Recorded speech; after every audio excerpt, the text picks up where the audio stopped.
One of the problems I see with students when I'm trying to teach them headstand, particularly when using the wall, and maybe even when not using the wall, is there's a tendency for the back to collapse. I'll try and give you an example.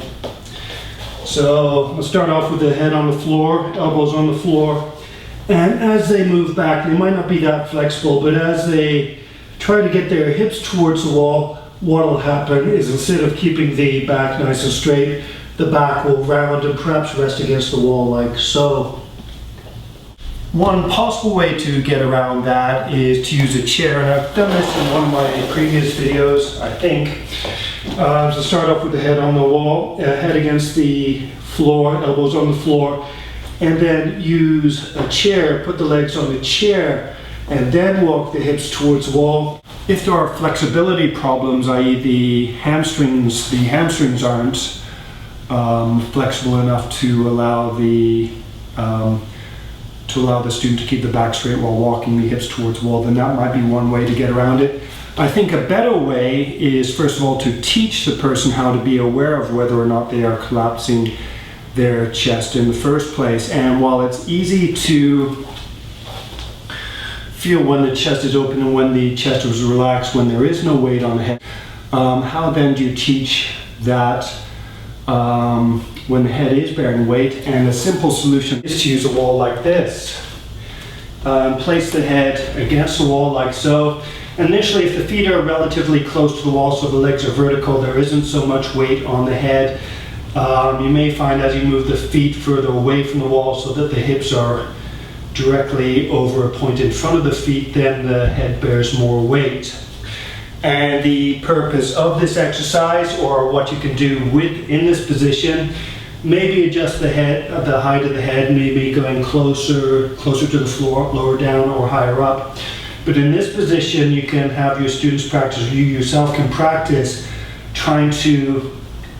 So right now, my thoracic spine is reasonably bent.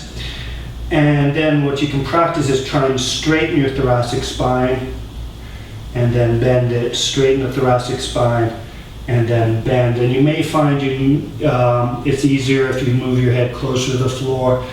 So here the spine is bent, or the thoracic spine is curved forwards.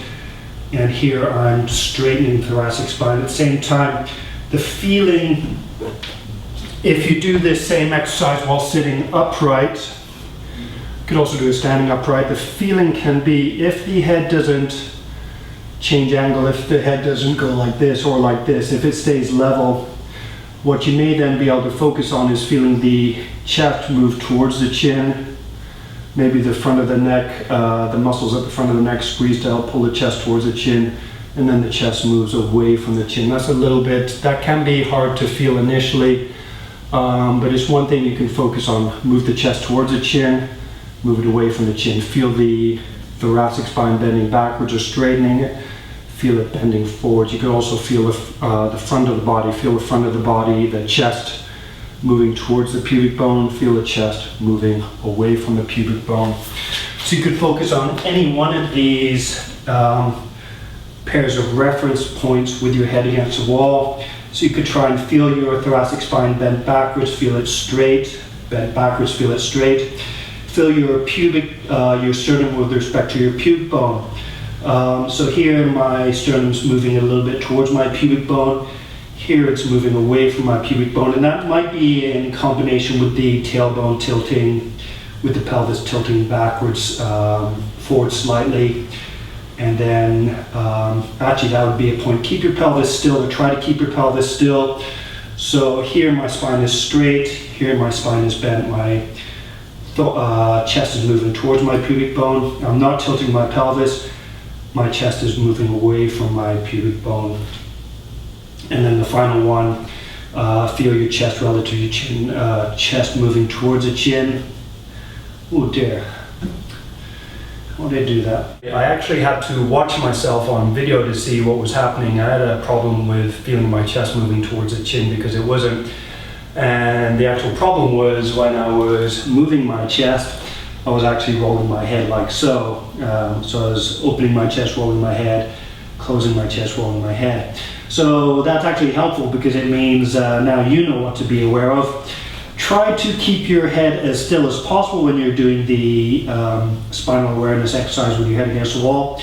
So I'm going to try and focus on keeping my head still.